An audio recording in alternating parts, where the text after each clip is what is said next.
월세 가격이 이렇게 올라간 적이 없거든요. 매매 시장이랑 전세 시장에서 월세 시장으로 도망을 가버린 거예요. IMF 때도 이렇게까지 가진 않았다고 해요. 복덕방부터 하셨던 중개사님들한테 얘기를 듣는 수밖에 없는데, 지금 시장 침체나 움직이는 거는 IMF 끝난 98년도 이후의 시장이나 침체가 됐었던 2010년도 이후 시장이랑 비교가 상당히 어렵습니다.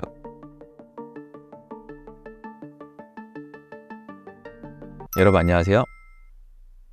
저는 얼음공장이라고 하고요. 얼음공장의 반백수 프로젝트 유튜브 채널을 운영을 하고 있고요. 부동산 관련된 또 경제 관련된 다양한 사업을 하고 있습니다.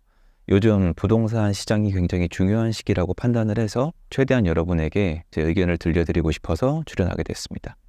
최근 부동산 시장 상황 어떻게 보고 계신가요? 지금 부동산 시장은 좋지는 않습니다. 거래가 많지가 않고요. 그리고 이제 대출 통제 규제가 시장에 충격을 줬었고, 그리고 서울은 이제 포레온 둔촌주공 입주가 있습니다. 11월 말부터. 그래서 입주가 있는 데다가 사전에 유동성이 막혔기 때문에 사람들이 굉장히 망설이고 있고, 실제로 거래를 하고 싶어도 거래가 현실적으로 쉽지가 않습니다. 그래서 거래량 자체가 데이터가 지금 7월 달에 피크를 찍고 내려오고 있고요. 매도인도 매수인도 관망을 하고 있는 상황이에요. 이달 입주를 앞둔 둔촌주공 상황과 이것이 시장에 미치는 여파는 어떨 것으로 예상하시나요? 지금 이 부분이 제가 이제 출연을 해서 부동산에 대해서 말씀드리는 가장 큰 이유 중에 하나인데, 서울에 주요 입지에 이 정도 규모의 입주가 있으면은 시장이 어떻게 받아들이냐, 이게 굉장히 중요합니다. 왜냐하면 부동산은 수급이거든요. 수요와 공급인데 폭발적인 공급이 일어날 때 과연 수요가 받쳐주느냐, 이걸 보시면 앞으로 한동안의 부동산 시장의 모습을 예측할 수가 있는데요. 둔촌주공은 강동구 대장입지라고 불려도 큰 문제가 없습니다. 여기에 역대급 12,000세대가 입주를 하고 있는데요. 원래대로면 제가 알고 있는 과거의 시장이라면 만약에 비교 사례 데이터가 필요하시다면 2008년도에 잠실 입주, 아니면 2018년도에 헬리오시티 입주가 있을 텐데요. 그때는 전세가를 기반으로 매매가까지 시장이 침체가 됐었습니다. 이유는 간단합니다. 둔촌주공 입주를 하게 되면 12,000세대가 빈집이 생겨납니다. 여기에 누군가 들어와서 살아야 됩니다. 그럼 그 사람들은 기존에 있던 집을 비우고 나와야 됩니다. 그러면 빈집이 생기기 때문에 전국적으로 전세든 매매든 거래량을 여기가 빨아들이게 돼 있습니다. 그러면 사람들이 거래를 안 합니다. 다른 지역은. 그럼 팔고 싶은 사람이 안 팔리기 때문에, 그래서 이렇게 대량 입주가 있으면은 일단 그 인근 지역을 포함해서 한 요 정도 입지면 거의 수도권이 포함이 되는데요. 거래량을 빨아들입니다. 그래서 매매도 전세도 포레온 쪽으로 이제 쏠리게 되는 거죠. 그럼 당연히 평소에 매도하고 싶은 분들이 있거나 전세를 놓고 싶었던 분들이 있을 거예요. 그러니까 기본적으로 다른 지역을 포함해서 매도하고 싶다, 전세를 놓고 싶다, 이분들이 갑자기 거래가 안 되게 되면은 급하니까 경쟁이 붙어서 가격을 내리게 돼 있습니다. 그래서 주로 전세가가 먼저 내려가고, 그리고 매도가도 내려갑니다. 근데 지금은 어떠냐면은 이게 안 내려갑니다. 그러니까 이유는 간단합니다. 시장을 나가보시면은 우리가 평소에 관심이 없었겠지만 저는 굉장히 관심을 많이 가지고 보는 부분인데요. 누가 팔고 누가 사냐가 중요하고, 누가 전세를 놓고 누가 전세를 들어오냐가 굉장히 중요합니다. 매도를 할 때 은근히 저렴한 가격에 팔고 나가는 사람들은 다주택자입니다. 여러분들이 집이 한 채밖에 없으면, 그리고 게다가 여기에 실제로 거주하고 계시면은 경기가 안 좋거나 입주가 있다고 이 집을 싸게 팔긴 굉장히 어려워요. 사실은 싸게 팔 이유가 없죠. 그리고 여러분이 내 집 한 채만 가지고 있으면 전세를 놓을 집도 없는 겁니다. 전세를 놓으려면 2채 이상을 가지고 있어야 돼요. 그리고 3채가 넘어가게 되면은 세금 측면에서 불리하기 때문에 일명 투자 용어로 시세 차익을 남긴다. 그러니까 차익 실현을 한다고 하잖아요. 집을 팔아버립니다. 다주택자는 집을 팔기만 할 수가 있는 주체예요. 1가구 1주택은 팔기만 할 수가 없습니다. 물론 가능은 하지만 그렇게 팔면은 전세나 월세나 매매의 하나의 수요를 일으킬 수밖에 없죠. 갈아타기는 한 채를 팔고 한 채를 사야 됩니다. 그래서 시장에서 실제로 저렴하게 매물을 내놓는 거는 다주택자예요. 근데 지난 2년 반 동안 다주택자가 많이 날아가기도 했고 늘어날 수가 없었어요. 취득세가 12.4%였거든요. 그러다 보니까 지금 시장에는 없다는 게 아니라 과거에 비해서 상대적으로 다주택자 비중이 낮아요. 그럼 이분들이 둔촌주공 입주장에서 저렴하게 매물을 던져줘야 되는데 그게 부족하다는 거죠. 전세도 마찬가지예요. 전세는 다주택자가 놓거든요. 근데 지난 2년 반 동안 다주택자가 서로 늘어나지 못했기 때문에 둔촌주공 입주할 때 인근의 전세 매물을 풍족하게 공급을 못 해주고 있기 때문에 사실 전세가가 내려가는 건 입주장에서는 거의 당연한 현상이었는데 지금 그런 현상도 보기가 약간 어렵습니다. 그래서 이런 이유 때문에 시장 구성원들이 달라졌기 때문에 둔촌주공이 예전에 있었던 대량 입주의 파괴력을 내지 못하고 있습니다. 그리고 또 하나 놓치시면 안 되는 게 둔촌주공에 분양을 받은 분들도 달라요. 예를 들어서 분양권 하면 여러분들이 아마 이런 생각이 떠오르실 거예요. 돈, 피, 아니면 로또 청약. 사람들이 분양을 받는 이유는 내 집 마련도 있지만 경제적인 이유도 분명히 있거든요. 그건 밖에 데이터로 다 드러납니다. 로또 청약. 차익이 많이 예상되는 청약 시장에는 통장이 10만 개도 들어옵니다. 하지만 분양가가 비싼 현장은 미분양이 나죠. 이렇게 분양 시장에 예전에는 투자자가 많이 들어갔었는데요. 지난 2년 반 동안 시장이 변하면서 실제 입주할 집이 아니면 분양을 받는 걸 굉장히 어렵게 해놨습니다. 이건 포레온에도 적용이 돼요. 그리고 포레온에도 집을 가지고 계신 분들은 똘똘한 한 채, 1가구 1주택을 택할 수밖에 없는 구조로 시장이 변해 있기 때문에 여기를 지금 받으신 수분양자나 기조합원들도 저렴하게 팔고 나가거나 저렴하게 전세를 놓으면은 본인한테 더 불리한 상황이에요. 이 선택을 하기가 어려운 상황이기 때문에 지금 포레온을 가지고 있는 조합원분들이나 수분양자들도 버티는 거고 인근의 지역들도 버티는 겁니다. 이거는 지금 부동산 시장이 좋기 때문도 아니고 경제 상황이 좋기 때문도 아니고 단순히 시장의 구성원들이 변했기 때문에 이런 현상이 일어나는 거거든요. 그래서 여러분들이 둔촌주공이 지금 입주할 때 시장에 데미지가 없다라고 판단하시면 안 됩니다. 분명히 데미지는 있어요. 제가 이걸 추적하기 위해서 지금 몇 달 동안 계속 보고 다니고 있거든요. 데미지가 없는 게 아니라 데미지가 있는데 결과물이 이렇게 나오고 있는 겁니다. 그러니까 지금 시장은 거래량을 뺏겨도 전월세나 매도 물량이 많이 늘어나도 시장 가격에 미치는 영향이 예전보다 줄어들었어요. 그 이유는 실수요자 시장으로 개편이 됐기 때문이고 시장에 저렴하게 매도하거나 저렴하게 전세를 놓을 수 있는 다주택자나 체력이 약한 뭔가 그런 선택을 할 만한 사람들이 상대적으로 줄었기 때문이에요. 요거를 감안하고 놓으시고 결론을 내보면 둔촌주공은 시장에 데미지를 주고 있으나 그 데미지가 예전만큼 크지 않은 이유는 시장의 구성원들이 그 데미지에 큰 영향을 받는 사람들이 상대적으로 줄어들었기 때문이다. 이렇게 정리할 수가 있습니다.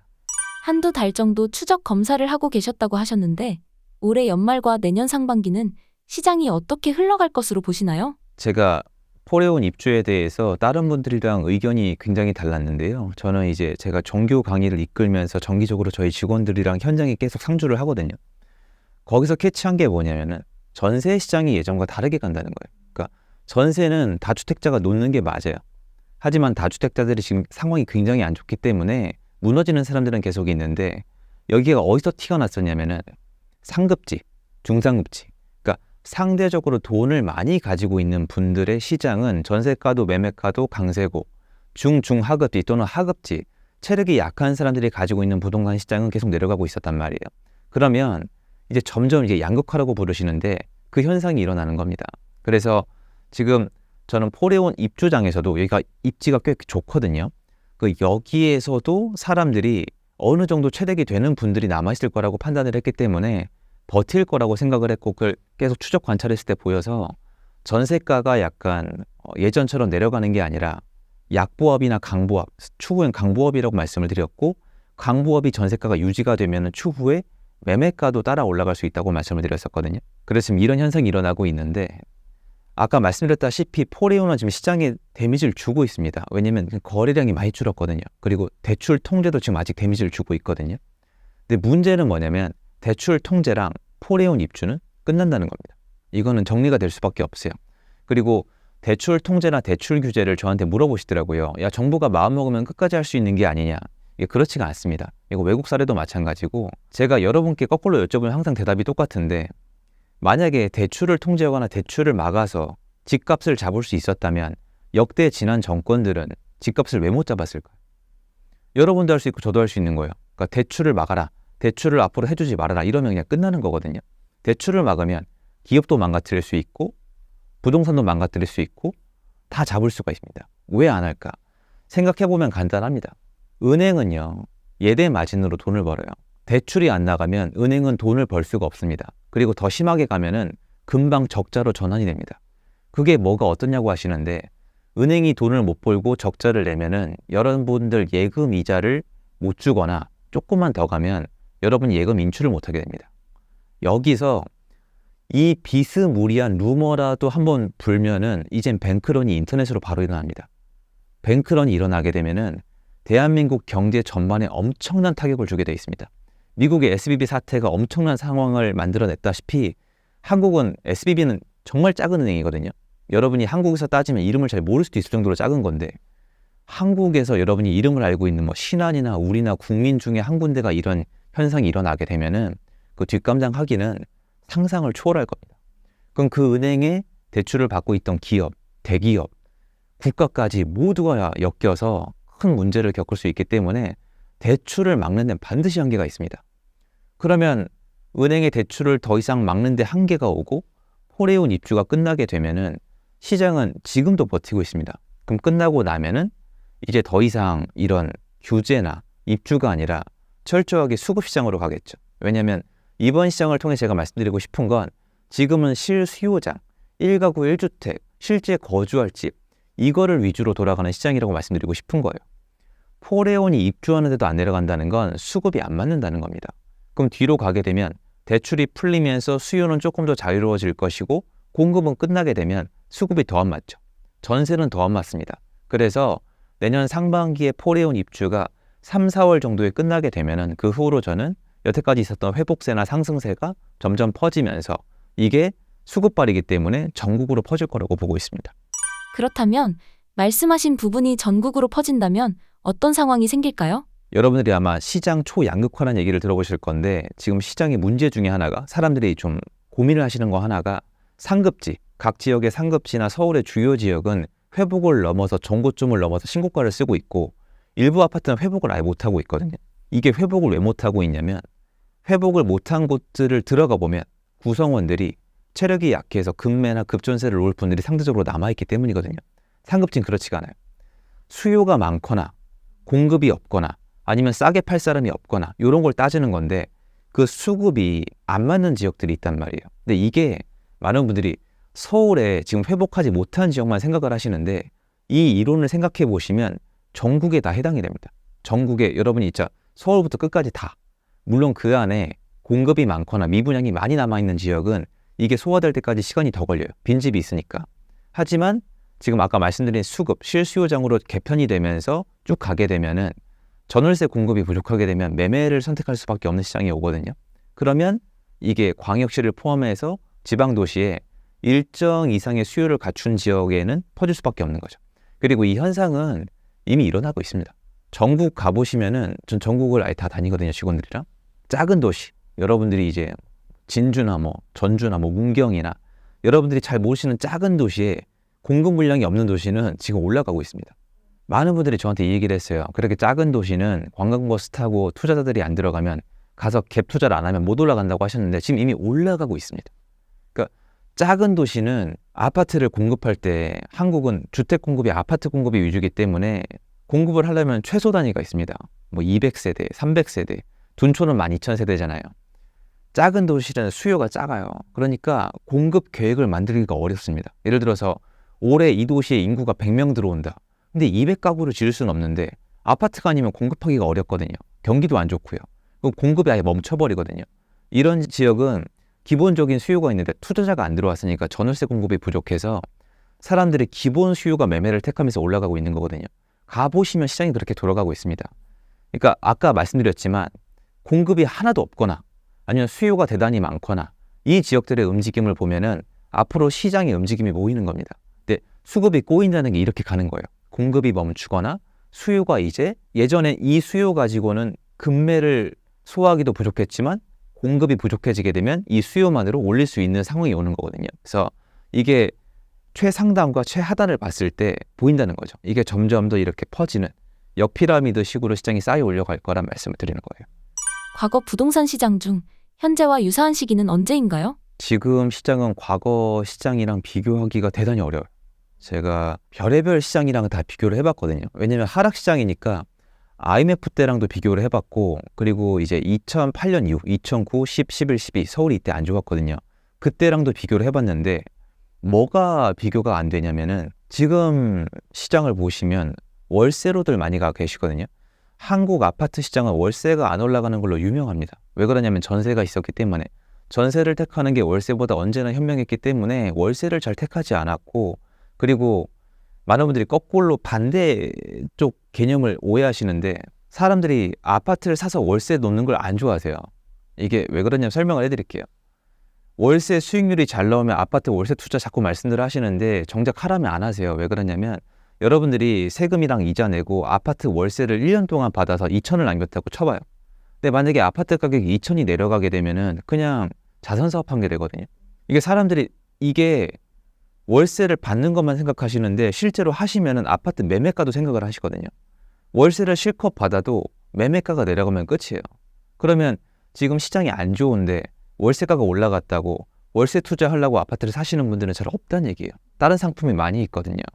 그래서 월세가 공급을 해서 임대 사업을 하려는 분들이 많지가 않은 상황이에요. 근데 월세 가격이 이렇게 올라간 적이 없거든요. 이게 보면은 매매 시장이랑 전세 시장에서 월세 시장으로 도망을 가버린 거예요. 이게 IMF 때도 이렇게까지 가진 않았다고 해요. IMF 때는 데이터가 지금처럼 안 남아 있거든요. 그러니까 복덕방부터 하셨던 중개사님들한테 얘기를 듣는 수밖에 없는데 지금 시장 침체나 움직이는 거는 IMF 끝난 98년도 이후의 시장이나 아니면은 침체가 됐었던 2010년도 이후 시장이랑 부분적으로 비교할 건 있습니다. 근데 그때 시장의 구성원들의 상황이나 매매, 전세, 월세의 구성원 이거를 판단으로 봤을 때는 비교가 상당히 어렵습니다. 그래서 저는 올해 하반기를 지나서 내년 상반기 넘어 시장의 움직임이 예전 시장이랑 비교하기는 약간 어려울 거라고 보고 있습니다. 다만 그러니까 예전만큼 엄청난 15,000건 이상의 거래량을 동반하면서 올라가는 건 구조적으로 어렵습니다. 취득세가 이제 강화되어 있기 때문인데요. 그게 아니라 실수요장, 여러 채를 사는 시장이 아니기 때문에 적당한 거래량 안에서 적당히 속도를 붙여서 상승하는 그런 시장을 보고 있어서 제가 너무 면밀히 검토하는 편이라서 그런지 모르겠지만 과거 시장이랑 비교하기엔 이미 많이 다릅니다. 좀 어려울 거예요. 정부의 대출 규제 상황과 방향성에 대해서 어떻게 평가하시나요? 저도 지난 정권이 바뀐 다음에 한 2년 반 동안에 정부 정책에 대해서 여러 가지 평가를 했었는데 지금은 이제 시청자 여러분 앞에서 제가 얘기하기엔 조금 죄송한 마음도 있는데 좀 손을 놨습니다. 왜냐면 분석을 손을 놓은 게 아니라 평가. 잘한다 못했다는 얘기를 못 하겠습니다. 왜냐면 시장 참여자분들이 기대했던 거랑 굉장히 지금 다른 방향으로 하고 있거든요. 지금 정부가 규제를 이렇게 하면은 결론적으로 저는 시장에 나중에 엄청난 부작용이 일어날 거라고 생각을 하고 있고 급등 구간도 만들어낼 거라고 생각을 하고 있습니다. 지금 시장에 필요한 건 다주택자거든요. 전월세를 공급을 하고 지금 입주장이 있잖아요. 시장에는 사람들이 본인의 노력이나 여건에 맞춰서 나한테 좋은 선택을 할 수 있게 해줘야 돼요. 월세면 월세, 전세면 전세, 아니면 금매면 금매, 경매면 경매. 근데 지금 시장에 그런 선택사항이 다양하지가 않아요. 시장에 금매도 내놓고 전세도 내놓고 월세도 내놓을 수 있는 다양한 사람들이 있어야 되는데 전부 다 내 능력 한도 내에서 제일 좋은 집 한 채만 가지는 구조로 가고 있거든요. 이것만 놓고 봤을 때 시장의 선택의 다양성 측면에서도 좋지가 않습니다. 전 그래서 정부가 조금 더 자율성이 높은 시장으로 가야 되지 않을까. 그리고 만약에 정부 정책에 대해서 평가, 불만 이런 얘기 하게 되면은 아마 오늘 저희 신사임당 채널에 제가 하는 얘기가 이걸로 다 덮을 수도 있을 거예요. 3, 4시간 얘기도 부족합니다.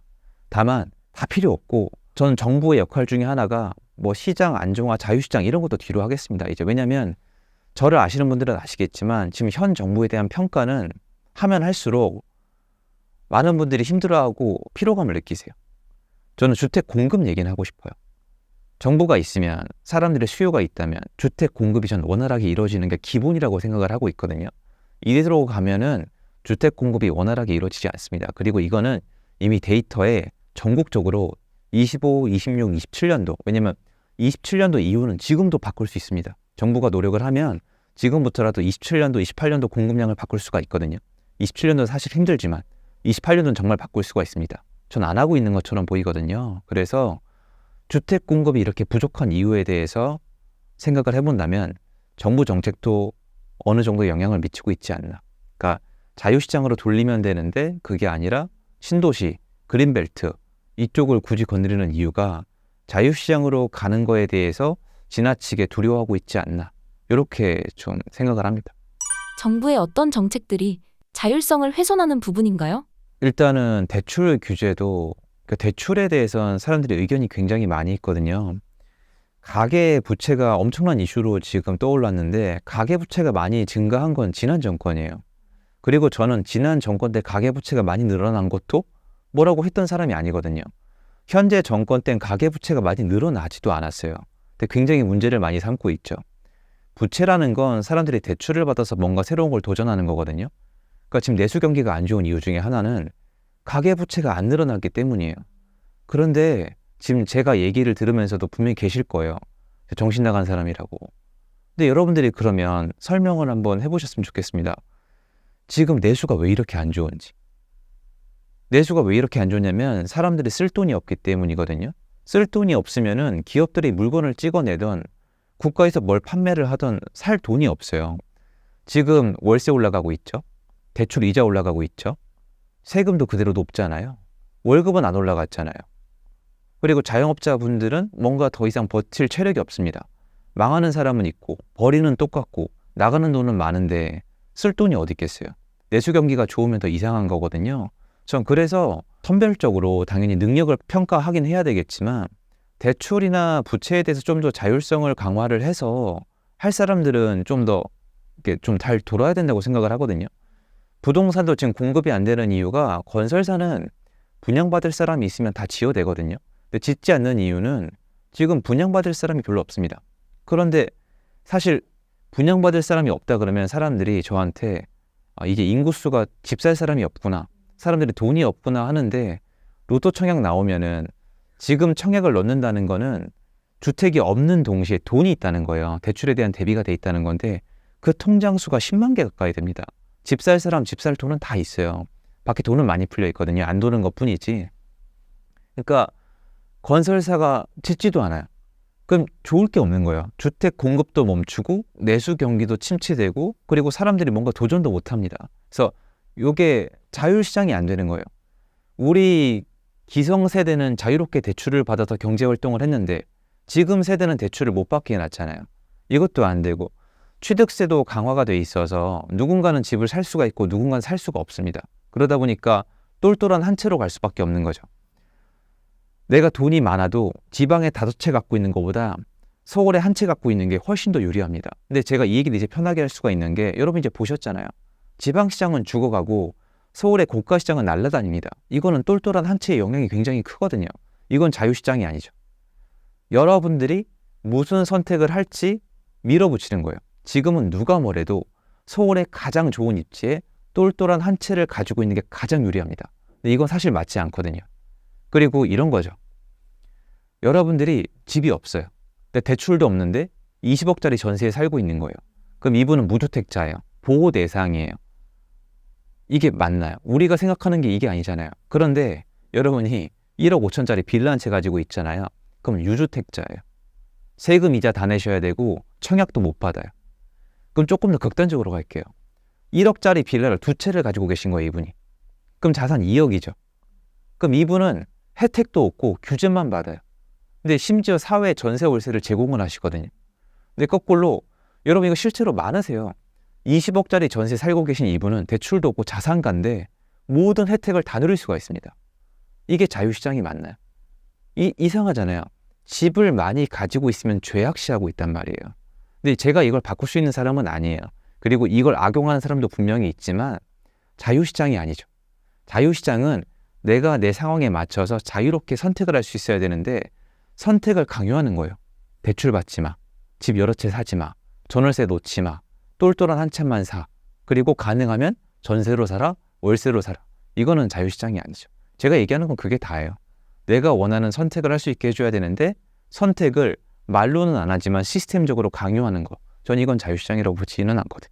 정부의 서울시 그린벨트 해제가 자유정책 시장과 반대되는 정책인가요? 그린벨트 푸는 거는 자유시장이 위배된다고 생각하지는 않습니다. 정부가 얼마든지 할 수 있는데 문제는 그린벨트를 푸는 거는 부동산 정책을 하시는 분들 입장에서는 거의 마지막 단계에 쓸만한 카드라고 저는 평가를 하고 있거든요. 그린벨트는 후손에게 물려줄 말 그대로 녹지잖아요. 근데 이걸 없애는 건데 문제는 역대적으로 그린벨트를 풀어서 얼마나 효과를 봤냐? 이게 얼마나 오래 걸렸냐는 거죠. 예를 들어서 이번에 그린벨트를 푸는 지역이 고양시, 의정부시, 의왕시, 그리고 서초, 서리풀, 서울인데 서리풀이 2만 가구예요. 절반 이상이 아마 임대로 갈 겁니다. 그럼 일반 분양은 높게 잡아도 1만 가구인데 1만 가구가 헬리오시티거든요. 요거 입주하면 시장이 잡힐까요? 안 잡혀요. 이거 제가 안 잡힌다고 말씀드릴 수가 있어요. 왜냐하면 역사적으로 데이터만 놓고 봤을 때 서리풀 거기 일반 분양 1만 가구 때린다고 시장이 안정화될 가능성은 전 아예 없다고 보고 있거든요. 그렇게 따지면 헬리오시티 입주할 때 끝났어야죠. 그리고 다시 말씀드리지만 둔촌주공이 1만 2천 세대예요. 여기가 입주하는데 시장이 안 흔들려요. 시간이 더 지나 봐야 되겠지만 그럼 서리풀에 1만 가구 짓는다고 시장이 잡힌다는 보장은커녕 이론 자체가 성립이 안 됩니다. 그럼 뭐가 문제냐? 1만 가구 받는 분들은 로또예요. 그러니까 여러분들이 혜택이 아니에요. 그러니까 여러분들 이 문구 믿으세요? 로또 1등, 다음은 당신 차례입니다. 이거 홍보 슬로건이잖아요. 그럼 여러분 로또 1등 되세요? 안 돼요. 서리풀에 1만 가구 여러분 거 아니에요. 누군가 엄청난 혜택을 가져가겠죠. 정부는 그린벨트 풀어서 주택 공급했다고 홍보를 하겠죠. 그런데 녹지는 훼손됐죠. 누군가 로또로 가져갔죠. 시장은 안정화 안 됐죠. 누가 좋죠? 아무도 안 좋죠. 여기서 끝이 아니에요. 고양시, 의정부시, 의왕시에 공급을 하잖아요. 얘네는 타격이 있어요. 싸게 공급하니까. 그리고 거기는 인근에 이미 기존의 주택 시장이 지금 안 좋잖아요. 생각보다. 그럼 타격이 있죠. 아까 말씀드렸지만 수급상 아직 안 좋은 시장에 공급을 더해주면 더 흔들려요. 이미 수급이 꼬꾸라진 시장에 공급을 더해주면은 일정 구간은 지금 포레온처럼 정체가 되겠지만 결국 금방 소화하고 다시 갑니다. 그러면 지금 고양시랑 의정부시랑 의왕시가 가뜩이나 별로 좋지 않은 상황이라고 쳤을 때 그린벨트까지 해제해서 그린벨트의 가장 큰 장점은 엄청나게 저렴한 분양가예요. 땅값이 없잖아요. 말도 안 되는 가격에 줄 수가 있거든요. 예전에 이명박 정권 때 세곡지구, 네곡지구, 보금자리 주택 풀어서 평당 1,000에 줬습니다. 서초구 아파트가 34평이 3억 5천에 나온 거예요. 그럼 어떤 효과가 있냐면은 건설사가 공급을 안 합니다. 나라가 땅 풀어가지고 강남에 3억 5천에 분양하고 있는데 건설사가 땅 사가지고 강북구에다가 6억 7억에 분양하면 누가 받을까요? 다 미분양 납니다. 그러면 건설 경기를 또 위축시켜요. 그린벨트는 그래서 최종안이에요. 별로 좋은 선택이 아니라는 평을 많이 받는데 그럼 앞으로 경기도의 그린벨트는 인근 지역 침체시키겠죠. 그리고 사람들은 또 거기 지역들은 서리풀도 마찬가지인데 매수를 안 하고 대기 수요로 전환을 시키려는 거거든요. 그럼 또 집을 안 살 거예요. 예를 들어서 기다리실 건데 그린벨트 풀어서 저렴하게 줄 거니까 사지 말고 기다리라. 이거는 1차원적이죠. 진짜 현장은 뭐냐면 그린벨트 풀어서 저렴하게 줄 거니까 전세나 월세로 기다리세요가 맞는 얘기예요. 그럼 전월세가 지금 공급이 충분하느냐? 아니에요. 그럼 지금 전월세 공급이 부족한데 전월세로 보내면 어떡합니까? 보내면 안 되고 지금은 집 살 사람은 집 살 수 있게 도와줘야 되거든요. 근데 또 대출을 막고 있잖아요. 그럼 나중에 결국엔 수급이 안 맞아서 터져 나온단 말이에요. 실수요, 내 집 마련 수요는 없앨 수 있는 게 아니에요. 이 수요는 집을 사야지 끝나요. 아니면 전월세로 들어가야 끝나거든요. 계속 뒤로 미루는 거예요. 그래서 지금 그린벨트 공급은 저는 적절한 타이밍은 아니라고 보고 있고 그리고 제가 이 얘기 해봤자 여러분들이 막 들으시면 느낌이 이러시죠. 막 금방 공급될 것 같잖아요. 이게 문제예요. 이게 미디어 콘텐츠의 문제인데 얘기를 들으면 손에 잡힐 것 같거든요. 그린벨트 한 2030년 돼야 지어지는 게 아니고 윤곽이 나올랑 말랑 할 거예요. 그리고 현재 정권 임기가 27년이에요. 그러니까 이게 뒤로 밀리고 또 밀리고 발표는 더 할 겁니다. 그래서 지금 어떤 큰 영향을 기대하기는 어렵고 인기 지역이 있다면 전월세 수요가 더 올라가겠죠. 그래서 그린벨트는 나쁘다는 건 아니에요. 자유시장을 뭐 이렇게 망치는 것도 아니에요. 근데 다만 시장에 지금 타이밍에 왜곡 현상을 가져올 거라고 생각을 하고 있습니다. 부동산 시장을 위해서 앞으로 어떤 정책이 도입되어야 시장이 안정화될까요? 제 의견은 구체적이어서 시장 자율화를 위해서 규제를 없애고 대출을 자율화시켜야 되거든요. 근데 제가 왜 말씀을 드리냐면 정부는 안 할 거고 그리고 늦었어요. 왜냐면 이걸 하게 되면은 지금 하면 안 됩니다. 지금 시장 자율화랑 대출을 풀면 안 돼요. 너무 멀리 왔어요. 그러니까 시청자분들이 투자 좋아하시는 분들이 보시다가 제 약 먹었나 이 생각을 하실 수도 있는데 풀려면은 시장이 침체되고 있던 22년도에 풀었어야 되고 지금 풀면은 급등 구간이 나올 수밖에 없어요. 제가 봤을 때. 수급이 안 맞잖아요. 규제를 풀면은 수요를 놔주는 거예요. 그러면 수요가 들어올 공간이 없어요, 지금. 월세, 전세, 매매. 그러니까 규제를 풀려면은 시장이 침체되고 있거나 공급이 쏟아지고 있을 때 풀어야 되거든요. 근데 타이밍을 놓쳤습니다. 그래서 지금 시장에 만약에 대출을 풀거나 아니면 규제를 다 풀어서 자유시장으로 가게 되면은 현재 정권 임기가 2년 반 남았는데 한 1년에서 2년 정도 굉장히 악몽 같은 시기를 겪을 수 있어서 정부도 아마 알고 있을 겁니다. 풀 리도 없고 풀면은 안 되는 타이밍이라고 전 보고 있거든요. 다만 이제 장기적으로 시장의 안정화를 가져오려면은 좋은 입지에 좋은 주택이 완전 쏟아져 와야 되거든요. 그러면 건설 시장이 살아나야 되고 건설 시장이 살아나려면 사람들이 분양받을 사람들이 많아야 되기 때문에 지금 모든 시장을 정상적으로 돌려놓게 되면은 수년이 지나서는 안정화가 이루어지겠죠. 현재 무주택자라면 지금 어떻게 해야 할까요? 지금 집 사셔야죠. 지금 내 집 마련을 하셔야 돼요. 근데 내 집 마련을 해서 발끈하지 마시고 전월세가 좋은 선택이 아니란 뜻이에요. 제 말은. 수급이 안 맞으니까 이게 정말 저희 집이 25년 새살이었거든요. 예, 저희 어머니는 거의 평생 새살이를 하셨어요. 이사도 많이 했고 새살이가 어떤 건지 누구보다 잘 알고 있고 저 때는 집주인들이 지금보다 갑질이 훨씬 심했어요. 누군가한테 집을 사지 말라는 얘기는 전월세도 살라는 뜻이거든요. 그럼 전월세가 얼마나 좋을지도 알아야 되는데 이런 경우가 많아요. 전월세 살았는데 2년에서 4년 지나서 전월세가 거의 오를 걸 알고 계세요. 내려가는 경우도 있지만 이건 괜찮아요. 근데 2년 지나서 전월세가 올랐는데 집값이 올라 있으면 그거보다 스트레스 받는 건 없어요. 왜냐면 전세로 사시는 분들은 내 집 마련에 대한 꿈이 있거든요. 그게 멀어진 거잖아요. 그러니까 이것까지 계산해 놓고 생각을 해봐야 돼요. 그럼 저는 지금 타이밍에 집을 사는 게 전월세로 가는 것보다 현명하다고 생각을 하고 있고 그리고 만약에 상황이 도저히 안 된다. 그럼 당연히 못 사는 거죠. 근데 상황이 되는 분들이라면 괜찮지 않을까. 지금 이대로 가기면은 이 모습 그대로 쭉 가면은 한국이 말 그대로 OECD 미국이나 유로파 되는 거거든요. 매매 시장이랑 월세 시장만 남는 거예요. 여러분 보시면 아시겠지만 지금 정부가 전세 시장을 막 갈아 먹고 싶은 것처럼 보이시잖아요. 전세 시장이 있으니까 유동성이 도니까. 그럼 전세 시장을 없애게 되면 매매랑 월세밖에 없어요. 여러분이 만약에 여행 삼아서 매매랑 월세만 있는 시장에 가보시면 어떤 현상이 있냐면은 매매가가 올라간다 이런 게 아니라 젊은 층이 집 살 생각을 아예 안 해요.